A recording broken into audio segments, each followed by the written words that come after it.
What's going on YouTube? It's your boy Lonnie Reacts, and tonight we are back with another reaction video. Now this video is titled Anime Plot Armor is Ridiculous.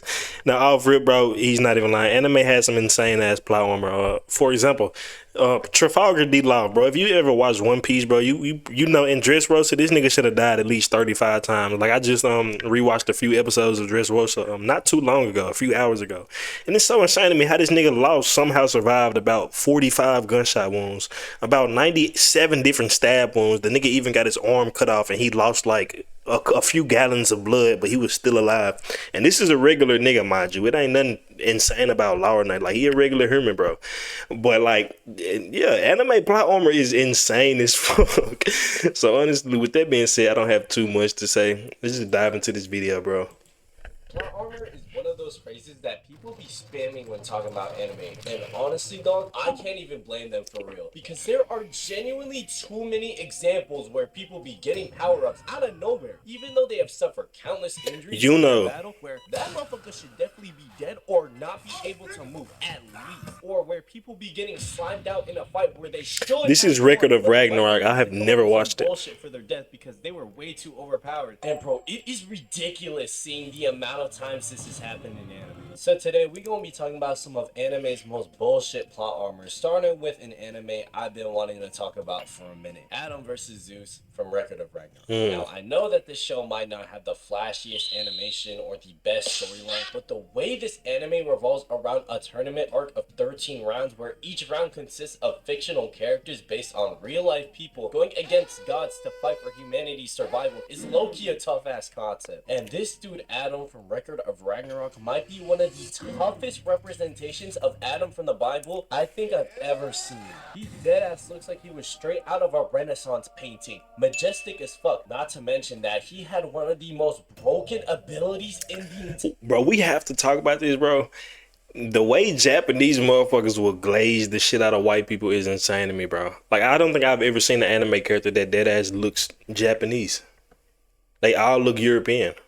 It's crazy to me. First of all, his ability is called the Eyes of the Lord. And dog, if that name alone doesn't scream, oh yeah, this ability about to be OP as shit, I don't know what to tell you. This shit is basically the Sharingan from Naruto, but if the Sharingan worked on literal gods. Because Adam's eyes allowed him to copy the technique and power of gods as a human. All because he was the man made through God's image. And to add the cherry on top, the matchup for his fight was against one of the strongest gods in Greek mythology. Zeus.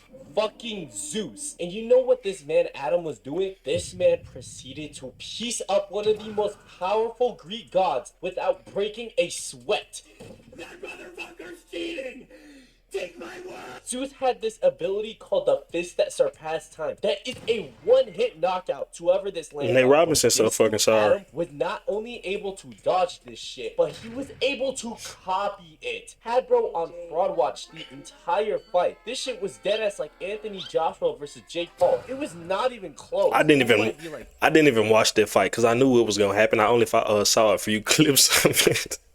And Juno, damn, hop off this motherfucker dick. Bro, I don't care. I will glaze Adam till the day I die. This man Adam was low-key spitting too. Bro said, is there any father that needs a reason to protect his children? Spoken like a true literary poet of history. Like, hold up. This writing is this fire. This is also the part where I'm gonna say that this is what legendary players do. Bro ain't do this for the money, the fame, the bitches, for revenge. None of that. Bro fought Zeus purely because he felt like it was his duty as the father of humanity to protect the very thing that started with him. No other reason. Showing all these deadbeat dads in the crowd how it's done. Toji. Actual cinema, bro. Holy shit. But this is where we start getting into the bullshit. Because as broken as Adam's ability is, he had a huge drawback on its use, as it put an immense strain on his entire body, and it would exhaust Adam the more that he used it. And twin, if I had constantly used those eyes against Zeus for more than a minute, I'd be looking like every defender after they had to guard Prime Steph Curry in an NBA game. I'd be cooked and tired as fuck. And you want to know how or what led to the downfall for Adam in this fight? This man's kryptonite that single-handedly changed the course of this fight was the fact that a singular drop of blood entered his eyes, which ended up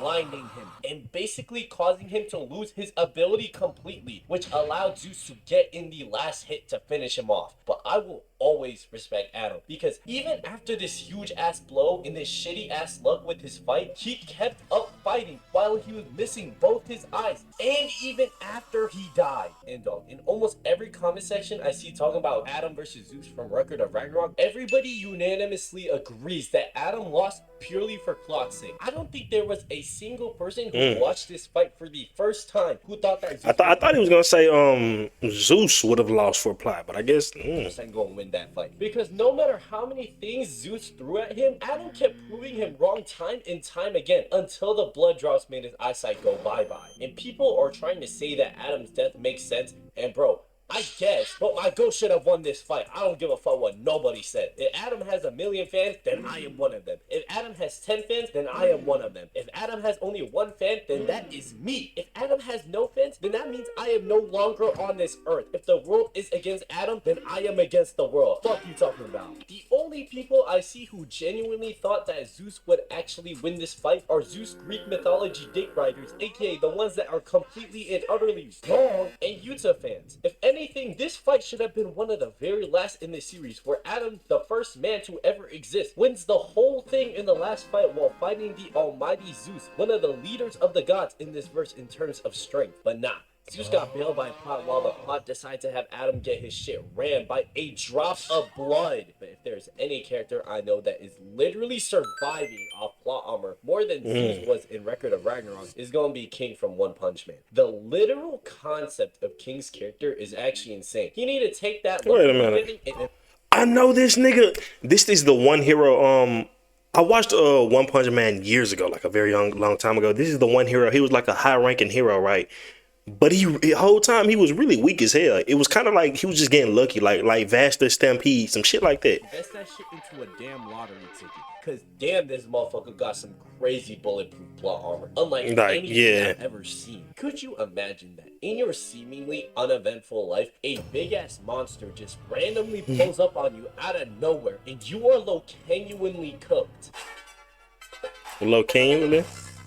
But suddenly, the main character also comes out of nowhere, one-shotting the big-ass monster, least before you can fully process what happened, and you somehow mistakenly get all the credit for it, making everyone think that you took out the big-ass monster. Now imagine if this scenario happened to King, not once, but instead almost every single day, for absolutely no reason. And each time that this shit happened, the monsters that kept pulling up on King progressively kept getting even stronger than the last one. And the more monsters that were defeated, the more of a target that was on King's back. And the more that this happened, the more that people... Bro, all my life, I just moved. No, you can't move nowhere. They gonna find you. He was actually one of those heroes that should be one of the most feared and respected out of everybody. And then proceeded to somehow take one of the top 10 spots of the S-Class heroes without actually... I gotta watch One Punch Man season 2, bro, or season 3, whichever one it was. Because luck happens once or twice, but King is literally untouchable, at least to everybody except Saitama. He is, and this was all because he somehow just has the worst timing, worse than when motherfuckers walking on you watching anime, and the anime that you're watching turns from normal to straight forward, like, bro, in 4 seconds. He is just somehow always wherever Saitama was whenever he took down a big ass monster, and he was always given credit for it, especially since he is decently tall and got this tough ass car, making people think he for real about that shit. But bro, that couldn't be any further from the truth. King always has this calm ass demeanor to his appearance, but on the inside, this man was genuinely shitting himself each time these monsters pulled up on him, and was actually befuddled at how fast this shit be happening to him. All this dude wanted to do was live a normal life, play some video games, and chill. But nah, the plot said you gonna have King Vons and literal Decepticons pulling up on you every day, but somehow survive without doing anything, essentially blue balling the shit out of him on whether or not he was gonna finally be exposed exposed for being a fraud. Cause dog, if you were king, what could you possibly do? If every day, everybody around you thinks they're this tough ass superhero not to be messed with, but so much bullshit has happened that you can't even dig yourself out of this hole that you got put into by everybody else, and you can't really even take away all the credibility from your name, but I ain't gonna believe you. humiliated by everybody. So everyone has these high expectations of you, when in reality, you can't do shit. I would be stressing hella. You would be seeing gray hairs on my head if that shit happened to me. Like, bro, I ain't ever seen this type of purgatory ass plot armor before. This shit is genuinely a lose-lose life for King. I actually feel so bad for him. He knows that at any moment he would either get packed up like an Amazon package or he would get exposed Berlizzi style.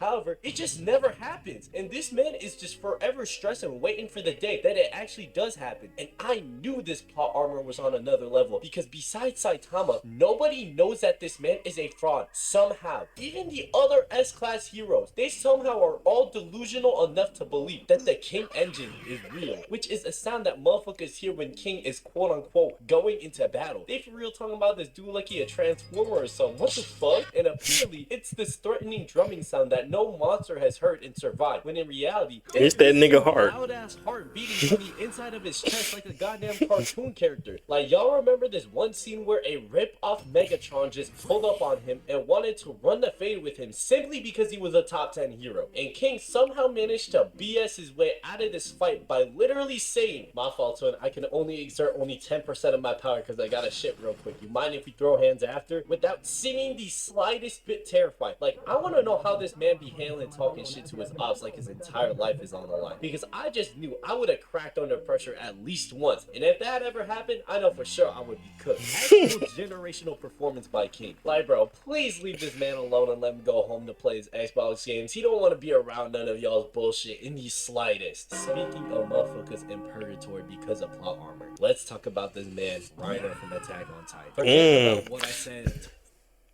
I gotta rewatch the last Attack on Titan season, honestly, because when I did watch it, I really didn't pay attention. I don't know. I don't think I like how just it ended, so I would definitely have to go back and rewatch it. But I wonder. Talking about King's plot armor being a living. Wonder what Reiner doing here. Plot armor to survive almost everything in Attack on Titan might actually be the curse of pure agony, torture, and depression of all plot armor. I think I have said this before, but I genuinely think that Reiner has one of the worst lives in the entire show, but he still somehow manages to survive throughout all the events, while at the same time being the plot's literal punching bag for everything bad to hit him like a freight train. This man experienced racism and hatred at a young age from his father, when all he wanted to do was make him proud by becoming a warrior for the Marleyan government, by becoming one of the Titan shifters and granting his family immunity. And when he and his friends went to go to the island of Parati, where they were told their entire lives that they were all some evil ass devils, not only did they find out they were just regular people that were cut off from the rest of the world thinking they were the last signs of humanity, but he would also lose two of his homeboys and one of his homegirls for a bit during their mission, and would be the only one who survived only because Zeke and Peak were on absolute clutch timing and saved his ass to see another day. And during his last moments on the island, when the scouts returned to Shiganshina, the final battle that would decide the entire course of the rest of this show, he was actually getting his ass handed to. Absolutely. Yeah, Aaron was beating the shit out that nigga. First,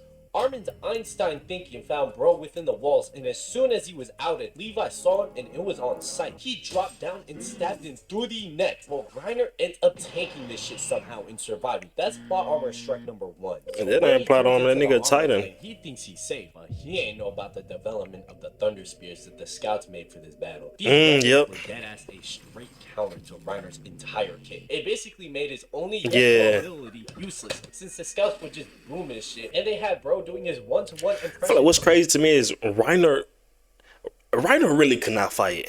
Like, Reiner was just big and strong and armored, bro. He couldn't fight, bro. James Harden showing look at James, man. What, like, against these shits at all. Hold on, bro. We gotta go back. He's somehow still living through it, just barely, with Bertolt eventually coming into the fight. Did he go back? We gotta go back. What the fuck? Harden, what are you doing? And they had bro doing his one-to-one impression of James Harden, showing absolute. Harden, you better had touched the ball last. But even then, nigga, what do you? No defense against these shits at Look at all. Joe Harris. Like, Even Joe, he's like, nigga, somehow what? still living through it, just barely, with Bertolt eventually coming into the fight as well and loosening the load off his shoulders. Plot armor strike number 2. Then later on in the fight, Mikasa literally broke this man's ankles. Mikasa so tough.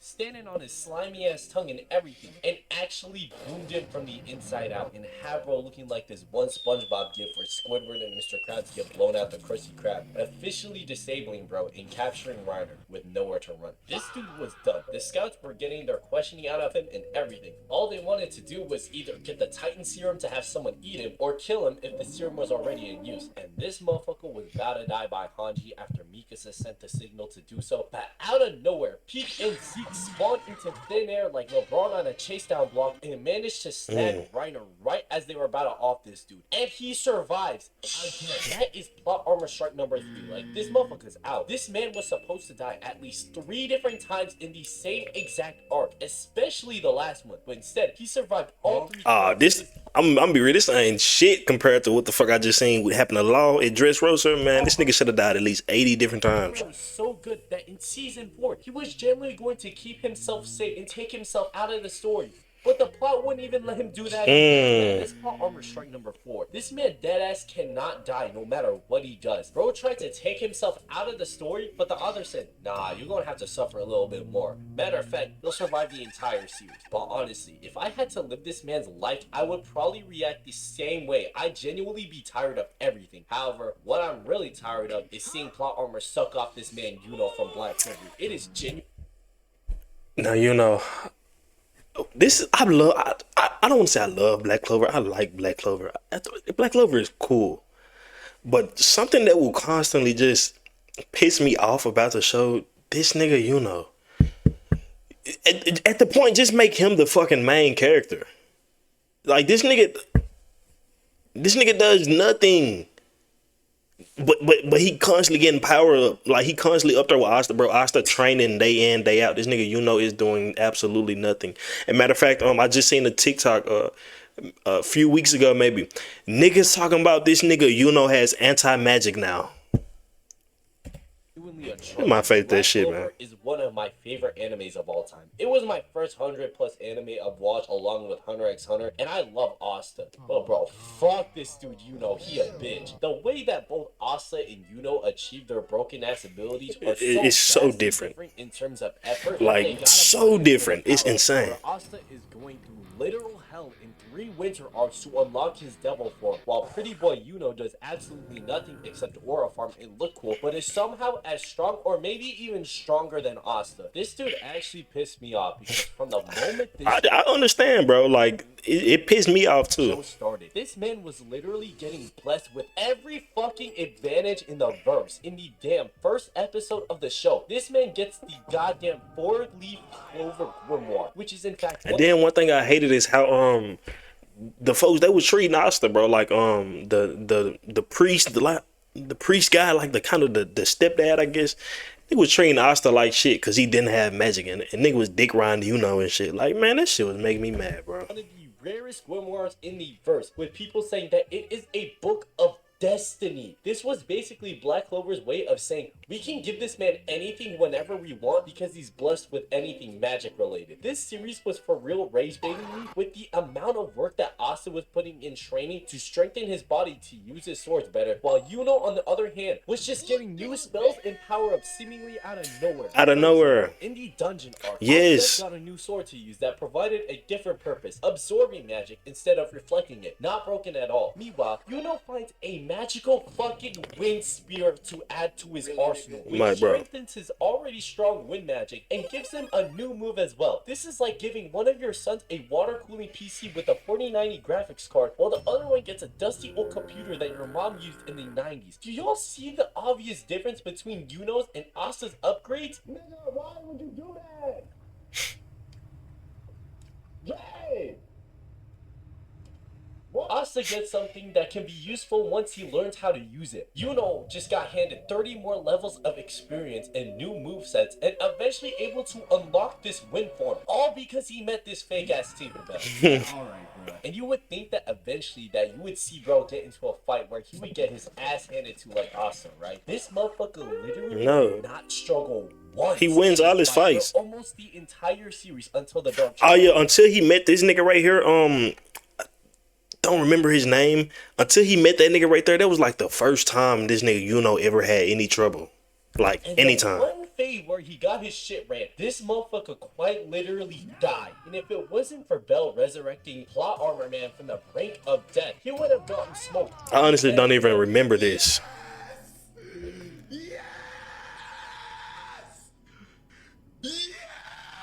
It just goes to show, Yuno was for real not built for this shit. He is a bum carried by broken ass abilities that the plot just wants to give him. And I am going to mention the manga right here because the shit they are pulling with Yuno. I think he finna bring up what the fuck we was just talking about. Preposterous to me. They are dragging my favorite series through dirt with this. Because the fuck do you mean Yuno was able to unlock fucking star magic? You mean to tell me you gave this man What the fuck is star magic? and another grimoire out of nowhere? What? All right, like, man, listen, dog. Bro, I fuck with Black Clover, bro. Like, what are we doing, bro? What are we doing? At this point, if you thought Yuno genuinely has no explanation for his goddamn power-ups now, they for real just Star throw shit magic. out they ass. He just be getting them shit for no reason. I looked it up on Google for how they bullshitted him getting star magic. And they said he randomly found it after crashing into a magic tower. And apparently, star magic in Black Clover is insanely broken too. It has high power, defense, can teleport motherfuckers, surpassing spatial magic. I definitely do remember it was like different magic types though. It was like a word magic, some more different magic, light magic, spatial magic, as he was saying. Star magic though, what the fuck? They just ridiculous. Like, Brett, y'all need to take some away from him. And bro, I get that Asta is hella overpowered too by this point as well, but at least Asta has to get his Asta trained. Shit, he be boxing. Shit, he did it like. All he has to do is look to the right and aura farm, and that's how he gets stronger. I could also mention how bro took Asta's whole fucking flow, but I'm not even gonna do that. Instead, I'm gonna move on to the next. With the anti magic shit, like that shit. Why the fuck would you give Yuno anti magic? That's Asta shit. It's like a character that can prove that. Being a villain can also mean you get hella plot armor. We got Sukuna from Jujutsu. True embodiment. No, I've only watched about 3 episodes of JJK. I've reacted to them actually. And almost win if it means to run the gauntlet with the entire verse and almost win if it wasn't for the main character getting some plot armor of his own to finally do something useful in his own series. This man was a straight menace, quite literally the strongest in his verse, with almost nobody able to ride on this man straight up. I thought Gojo was the strongest. Without any regard for human life, while hitting emotes and shit, destroying everything in his path by using attacks like Cleave, Dismantle, and his own domain expansion, and, spoiler alert, killed everybody's fictional baby daddy. This man has some crazy beat. Oh, that Toji nigga. I be seeing so many motherfuckers talk about him and shit. I need to dive into JJK and just understand everything everybody be saying. How much plot armor this dude had in order to pull off what he had in the end. First off, when Sukuna was setting up his binding vow with Yuji where they were going to quote-unquote fight on whether or not Yuji would return back to life with Sukuna's conditions or not, then Sukuna was like, oh yeah, and to make this a big plot mystery, I'm not using this shit till the end of the Cloning Games, and you gon' forget this binding vow even happened. And the plot for real said, fuck giving Yuji a chance in his own consciousness or some bullshit like that. He gets packed up instantly and wakes up. Second, in Shibuya, during that point in the story where everybody knew of Sukuna for his slashing attacks, it took